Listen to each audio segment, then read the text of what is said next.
Sweater পরতে হবে, শীত লাগছে। হ্যাঁ শুভ সকাল আমার প্রিয় বন্ধুরা, আশা করছি তোমরা যে যেখানে আছো সকলেই ভালো আছো, সুস্থ আছো। আমরাও আজ খুব খুশি। আজকে আমরা ঘুরতে যাচ্ছি সবাই মিলে একসঙ্গে, শুধু মাই বাড়ি থাকছে। আর আমরা কোথায় যাচ্ছি তো তোমরা তো দেখতেই পাবে। তো চলো তোমরা আমাদের সঙ্গে চলো। পিসি বাড়ি বলে দিয়েছে মেঘা। তো মেঘনা সকালে রেডি হয়ে গেছে, আর আমি স্নান সেরে ঠাকুর সেবা দিয়ে আমিও রেডি হয়ে গেছি। বোতাম লাগাও, তোমার শার্টের বোতাম খোলা। কি গো, নিচেরটা পেটুক মোটা হয়ে গেছে।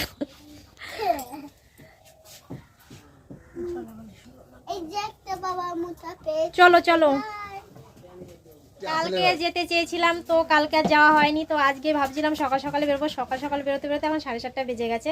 তো এখন যাব স্টেশনে, তারপর ওখান থেকে ট্রেনে করে যাব বনগাঁ অবধি। তো চলো তোমরা আমাদের সঙ্গে। তো আশা করছি ব্লগটি তোমাদের ভালোই লাগবে। চলো মেঘনা চলো, এদিকে ব্যাগপত্র সব গুছিয়ে রেখেছিলাম কালকেই। মেঘনা চলো চলো চলো।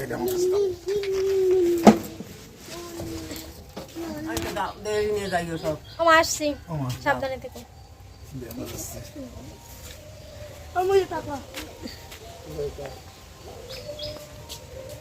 হাওয়া দিচ্ছে কেমন দেখছি বাবা। আসছি আমরা। তো মেঘাকে দেখা যাচ্ছে না আজকে। মেঘা তো হেঁটে হেঁটে যাবে, তাই না বা? মেঘা হেঁটে হেঁটে যাবা তো? বলে উঠবি না। হ্যাঁ ঝড়েতে আম পড়েছে। ঝড় হচ্ছে, বেশি বাড়ি গিয়ে আম পোড়াবা। ঠিক আছে, আম হয়েছে। দুটো নিয়েছি।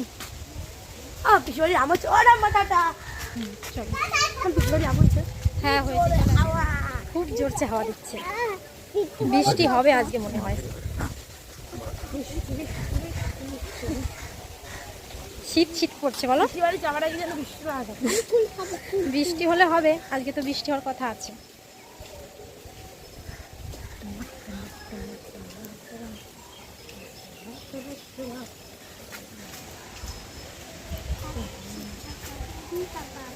বৃষ্টি হতেও পারে, খুব মেঘ করেছে, তাই না? বৃষ্টি হলে কেমন একটা লাগবে। হাওয়া দিচ্ছে, ঠিক আছে। মেঘনার বাবা একটু আগেই চলে এসেছিলো, এসে টিকিটটা কেটে নিয়ে এসেছে। আর আমরা এখন ট্রেনের জন্য অপেক্ষা করছি। ট্রেন আসলে তারপরে আমরা উঠবো। আর অনেকটাই তো জার্নি করতে হবে, প্রায় 1 ঘন্টা থাকতে হবে ট্রেনে। আর এদিকে দেখো স্টেশনে কত লোক। সকালবেলা সবাই কাজে যায় তো, আর সকালে খুব ভিড় হবে, জানি না উঠতে পারবো কি না। তো এদিকে দেখো ট্রেন ঢুকছে, তারপরে আমরা আসবো। তো এটা হচ্ছে ওই পারে আমাদের মানে 1 নম্বরে আসবে, তারপরে আমরা উঠলাম। এটা 2 নম্বর দিল। তো শিয়ালদা লোকালে করে তারপরে এদিকে দেখো আমাদের ট্রেনটাও ঢুকে গেছে, আর আমরা এখন ট্রেনে চড়ছি। তো ট্রেনে উঠে নিই, তারপরে তোমাদের সঙ্গে দেখা হচ্ছে।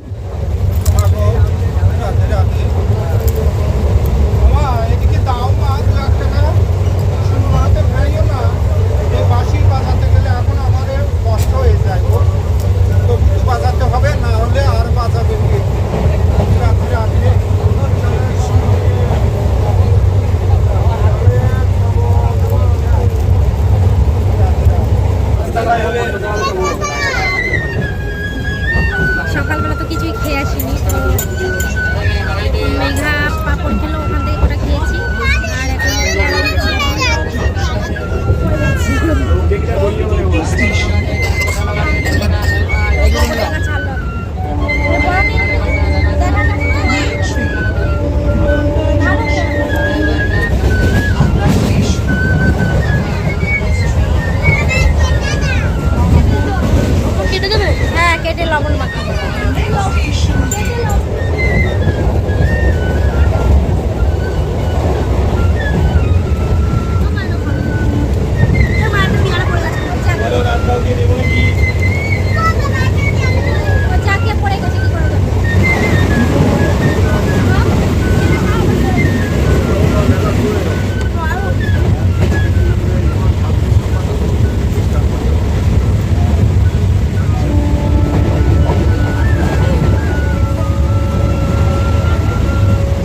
সুন্দর ভিউ, তো ভাবলাম তোমাদের সঙ্গে একটু শেয়ার করি। আর আমরা তো উপভোগ করছি। আর আমি না এখন যেখানে বসেছিলাম ওখান থেকে দরজার কাছে এসে দাঁড়িয়েছি, আমার খুব ভালো লাগছে এখানে। আর হালকা হালকা বৃষ্টি পড়ছিল আর ঠান্ডা ঠান্ডা হাওয়া, খুব ভালো লাগছে। আর মেঘা দেখো তোমাদেরকে টাটা করছে। আর এখন বিভূতিভূষণ ঢুকছে। তো এরপরে স্টেশন হচ্ছে বনগাঁ। তো আমরা বনগাঁ স্টেশনে নামবো, তারপরে তো অটো, বাস, তো অনেকটা জার্নি করে তারপরে দিদিদের বাড়িতে যেতে হবে। আর এত সুন্দর ভিউ, তো ভাবলাম আমরা তো উপভোগ করছি, তোমাদের সঙ্গে একটু শেয়ার করি। তো তার জন্য তোমাদের সঙ্গেও শেয়ার করছি। আর এখন বনগাঁ স্টেশনে আমরা নামবো।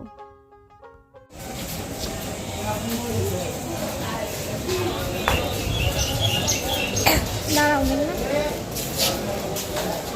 বাবা আসেনি এখনো, খাবে ওরা কিছু খাবে, খিদে পেয়েছে, চলো চলো।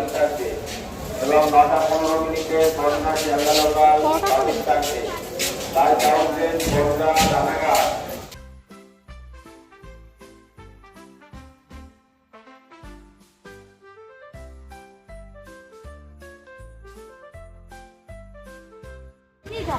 এটা বট গাছ, বট গাছ, বট গাছ, হ্যাঁ বট গাছ। চলো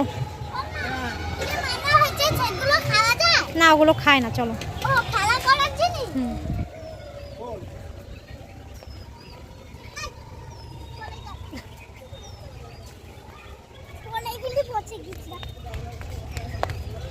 আর লাগবে না, দুই বোনের খুব খিদে পেয়ে গেছে। খেতে ইচ্ছা করছে না কেন? আমি খাবো না, না আমার খিদে পাইনি, তুমি খাও। তাড়াতাড়ি খেয়ে নাও, অটো উঠতে হবে।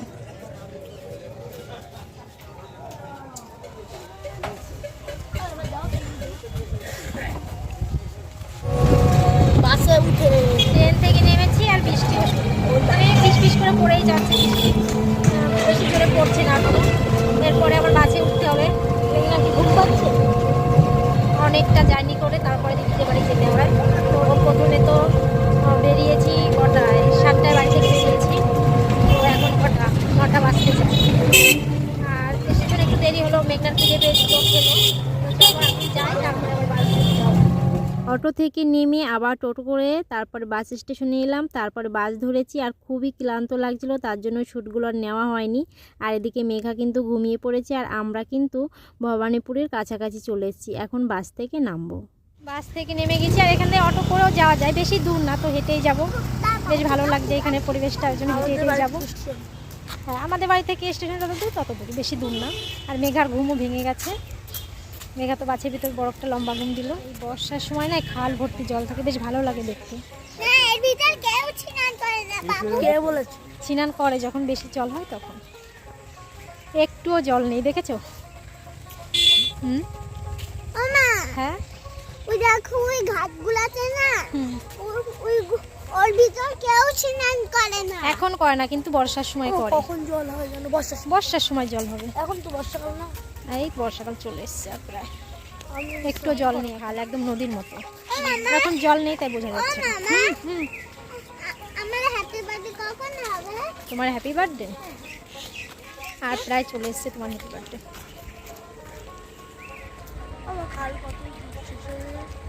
নদীর মতো, নদীর সঙ্গে গিয়ে মিলিত হয়েছে।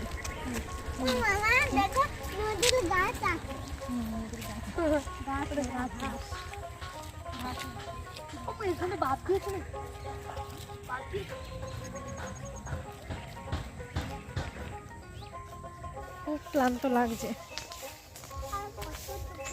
খিদেও পেয়েছে। এখন 12:30 বাজে। ও দিদিদের বাড়ি পৌঁছাতে 1টা বেজে যাবে। দিদিদের বাড়িতে যে জন্য আসা আর কি, এই যে সামনের মাঠটা দেখতে পাচ্ছ, এই মাঠে অনুষ্ঠান হবে, কবি গান হবে, কালকে যাত্রা হয়েছিল, তারপরে পুতুল নাচ হবে। তো সেই অনুষ্ঠানের উপলক্ষে আমাদের আসা। তো আমরা মাঠ পেরিয়ে এখন যাচ্ছি দিদিদের বাড়ির দিকে।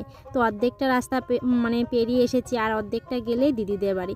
আর এখানে না মাইকে খুব জোরে জোরে গান বাজছিল, তো কপিরাইট আসে কিনা সেই ভয়ে আর কি ভয়েসটা রাখিনি।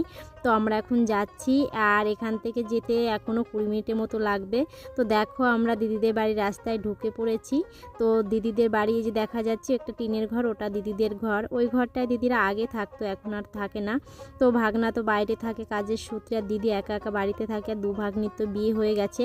আর এখানে দেখো শিম গাছ হয়েছে, আর এখানে পরিবেশটা খুব ভালো, কি বলবো আর। তো আমি পুরোটা আর কি তোমাদের সামনে তুলে ধরতে পারছি না, তো যতটা সম্ভব আমি তোমাদেরকে দেখাচ্ছি। একদম সবুজে ঘেরা আমার ননদের ঘরের চারপাশটা, খুব ভালো পরিবেশ, কি বলবো। এখানে আসলে আমার অন্যরকম লাগে, খুব ভালো লাগে। আর এখানে এসে দেখি দিদি বাড়িতে নেই।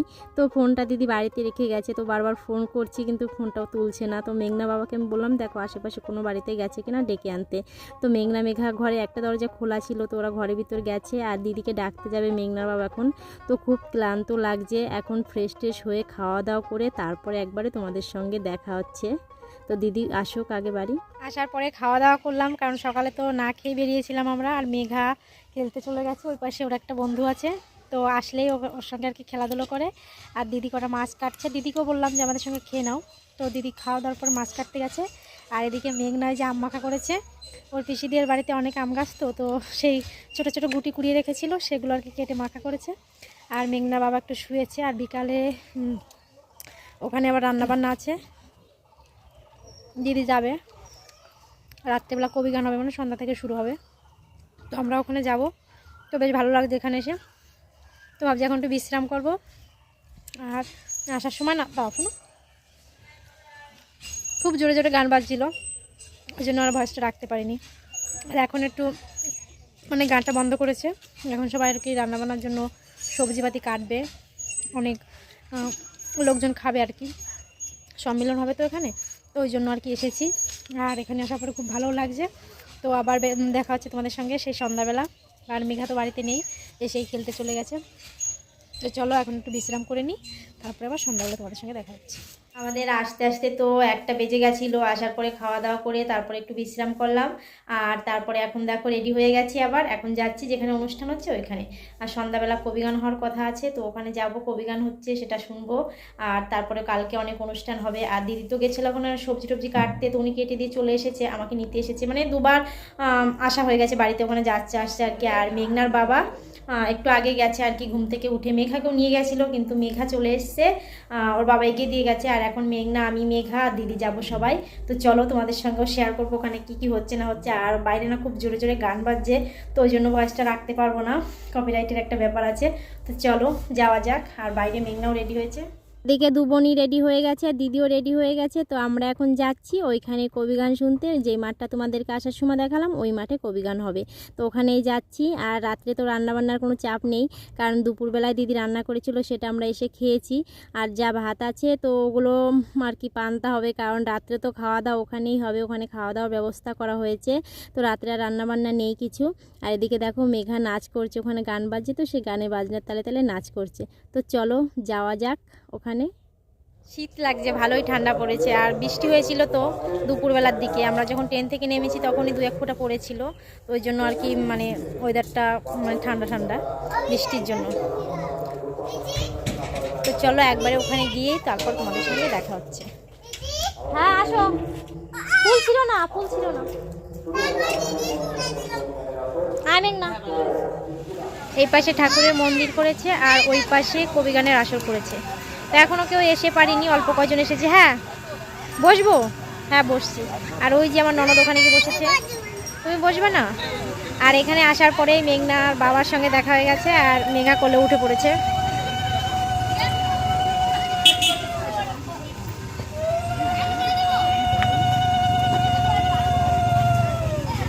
এদিকে আবার দেখো মেলাও বসেছে, 3-4টি দোকান বসেছে, ওখানে মোমোর দোকান আছে, ওখানে কসমেটিক্সের দোকান, আর এখানে বাচ্চারা খেলাধুলো করছে। খুব সুন্দর জায়গা, দিদিদের এখানে আসলে আমার মনটা খুব ভালো হয়ে যায়, আমার খুব পছন্দ হয় জায়গাটা, খুব শান্ত পরিবেশ। মেঘনার মেঘা কোন দিকে গেল দেখতে পাচ্ছি না। আর কিছুক্ষণের মধ্যে কবি গানও শুরু হয়ে যাবে, তোমাদেরকেও শুনিয়ে দেবো। তো এখনও শ্রোতারা বেশি আসেনি, কেউ অল্প কয়জন এসেছে, তো ধীরে ধীরে আসবে সবাই, গান শুরু হলে তারপরে হয়তো আসবে। তোমার একটা বন্ধু এসেছে, মেঘার খুব পছন্দের এটা, মানে কোথাও মেলায় গেলে আগে এটাই চড়ে ও।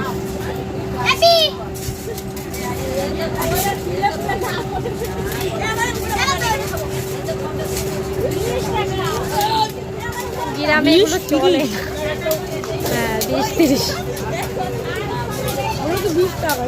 আমাদের ওখানে হলো কতগুলো বাচ্চা এতে চড়তো বল?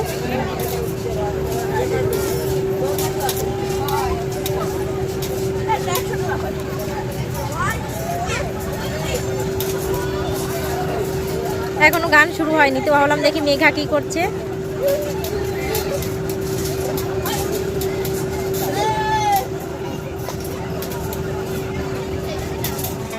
কালো বন্ধু আমার আসবে কবে